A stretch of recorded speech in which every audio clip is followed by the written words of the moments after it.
Marc Stevens, author of Adventures in Legal Land and Government Indicted, my website, markstevens.net, where we're working to bring about a voluntary society, one visitor at a time and one show at a time on the No State Project, which we're live every Saturday from 4 to 7 Eastern Standard Time on the Liberty Radio Network. That is LRN.FM. And what we're going to do here, we're going to give you an update on Jerry Cobb. I'm not going to use the picture because apparently there's two different pictures of him, and I don't know which one is which because they look like two completely different men. But they, the pages that I got them, you can get them. They both say Jerry Cobb, that he's the public information officer. So I know this isn't him, but this is just the Office of Communications, and so we're going to give an update on Jerry Cobb, the public information officer. And I mentioned this on the show a number of weeks ago. Where I was asking the basic question, show me, that the office operates under the argument or the presumption that if one is physically in Arizona, then the constitutional laws of the state apply to them, and I want to know what facts they rely on. So let's just go. He wasn't able to answer, but he gave me his word. He said that if I put it in an email, which I did, he would have the county attorney personally respond, and he did respond. You can see it's very, very lengthy. It's a lot there, even though it is, I had to bump up the font quite a bit. But I don't know who actually wrote it, and I actually think it's a copy and paste job. But Jerry will not tell me who actually wrote it, and he has stopped all communication with me. Left another message yesterday, September 11th, and haven't heard anything, and I don't expect to. Now, a little update. I had already gone to the assessor's office and the treasurer, and Robert Pizzorno, who runs interference for the assessor, that's what the PIOs do, the public information officers, they run interference, so that questions and real journalists don't get through to ask any questions that may make the agency look bad. So heaven forbid they should be uncovering the truth, which is what real journalism is. So what he had said is, your questions centers around legal issues, and our designated legal representation is the county attorney. Please contact them directly. Thank you, which is what I did. But I kept him in the loop so he knew that that's what I was doing. Now, the question is very simple. We know this office operates on the presumption that if one is physically in Arizona, then the Constitution and laws of the state apply to them. My question is, what facts do you rely on to prove the Constitution and laws apply to me just because I'm physically in Arizona? And I have to give I have to say this because just in an effort to keep them from wasting my time. This is not a question of fact. No, this is a question of fact, not an issue of law. I'm not asking for legal advice or debating with you. Also telling me to look at the Constitution as evidence of itself is circular, non-responsive. Saying the laws apply because they say so is circular, not facts proving it applies. Please do not refer me to your website either. Okay, so he gives me this lengthy. Wow, this is quite something. So let's go through this a little bit. And of course, at markstevens.net, I do have I'll have the article posted with this. It'll have a bit more detail to it. But right off the bat, he somewhat changes it, but I think that not too much like they usually do. He doesn't completely change the substance of the question. But what he does is jump immediately to a straw man, and this is where his legal and factual analysis. It's a simple question. What facts do you rely on to prove the Constitution laws apply? But instead of answering, because when you have no facts, all you have to do is trot out the time-honored logical fallacies. So what he does here is he raises a straw man. First, this question suggests a philosophical attack on the very idea. No, it doesn't. You have an argument. Your argument is if I'm physically in Arizona, then the Constitution laws apply. I just want to know what facts support that. It's not a philosophical attack. It's a question of evidence.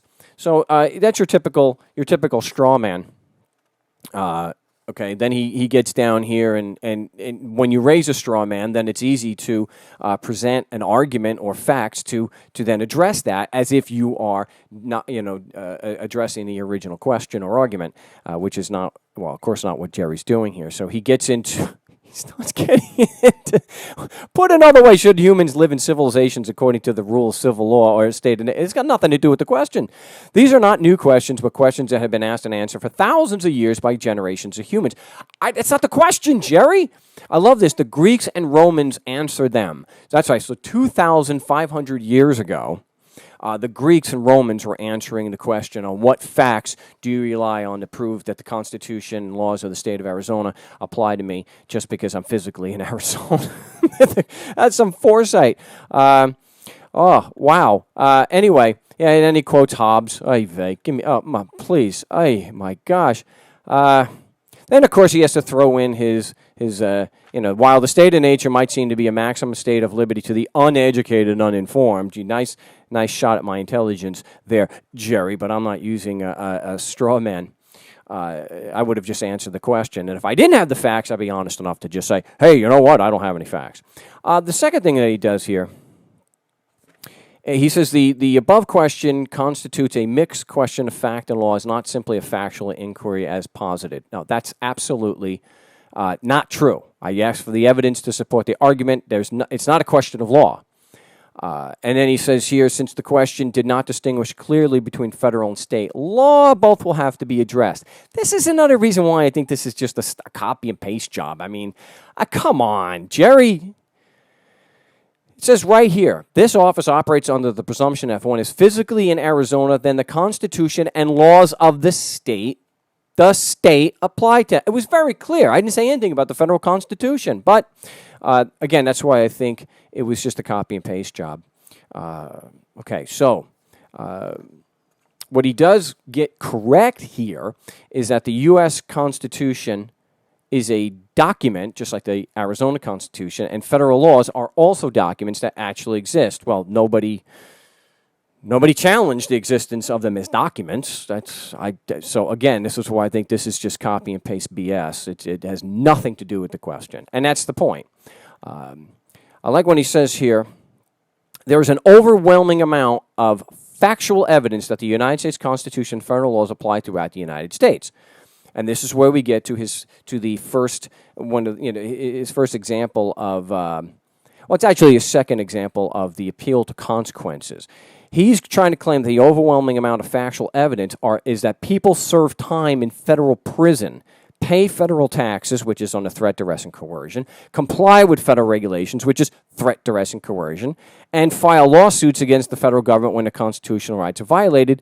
Well, people do that because there's no other peaceful remedy. It's just frowned upon that even though it's morally justified to shoot a government agent when they violate the non-aggression principle, people tend not to do that because they'll wind up being killed, and of course public opinion being where it is not always on our side.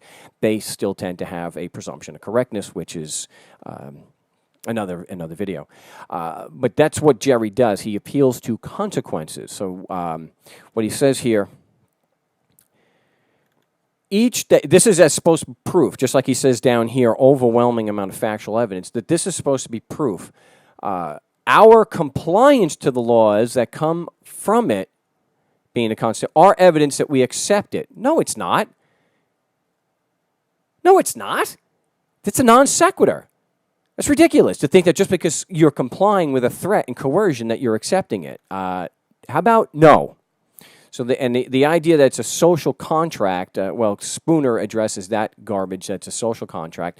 There is, when it's, support is compulsory and coerced, it's not a contract, it's not an agreement. So he goes down here and he makes the same case. He makes the same case down here. Where he will also make the appeal to consequences, logical fallacy. Let's see, because that's really what the title of the video is. Is it a mountain of evidence, or is it just another logical fallacy? So let's go down here. This is what he talks about as far as evidence. Where is it? Yes. My gosh. Each inmate is evidence that proves beyond a reasonable doubt that the laws apply to people in Arizona. He makes the same appeal to consequences here, claiming they constitute a mountain of evidence that the laws apply to you and everyone else that is physically present in Arizona. So let's take a look at this Each inmate is evidence that proves beyond a reasonable doubt that the laws apply to people in Arizona. So what I did was I put together this little bit of Photoshop. There it is. So this is basically what Jerry is saying. Our laws apply to you because we put other people in our prisons. Does that look like a mountain of evidence to you? Now, that's what we call a logical fallacy, okay? So that's a logical fallacy. We call that argumentum ad baculum. It's also known as an appeal to force. It's an argument where force, coercion, or the threat of force is given as a justification. So if your argument is, and we'll go back to that, if your argument is this, if you're physically in Arizona, then the Constitution, laws of the state apply to you. If your so-called mountain of evidence, right, is nothing more than each inmate in prison, that's what we call an appeal to consequences. Okay, here it's in a specific case of the negative form of an argument to the consequences. It's an appeal to force. My argument is correct because there are people in prison. So what Jerry is actually arguing here, if you can call it arguing, is our laws apply to you because we put other people in our prisons. That's not a mountain of evidence. That's a logical fallacy that anybody literate in the English language with even a minimum understanding of logical fallacies can understand. The fact that there are people in prison is no evidence whatsoever that the laws apply to me. I mean, that's just so this is in a nutshell. This is what it comes down to. So it's not a mountain of evidence. It is a very common logical fallacy, which is an appeal to consequences. And this is exactly what Jerry's talking about. Our laws apply to you because we put other people in our prisons. I'm just taking what he wrote. Each inmate is evidence that proves beyond a reasonable doubt that the laws apply to people in Arizona. That's what he wrote. As such, they constitute a mountain of evidence that laws apply to you and everyone else as physically present in Arizona. Wow. Well, we'll read a little bit here. It says, if you refuse to pay the sales tax, then the merchant should refuse to sell you the product. If the merchant sells you the product without collecting tax, then the merchant violated the law and may be penalized if caught. Similarly, if you purchase and own property but fail to pay your property taxes, then it may be taken away from you or a lien placed upon it.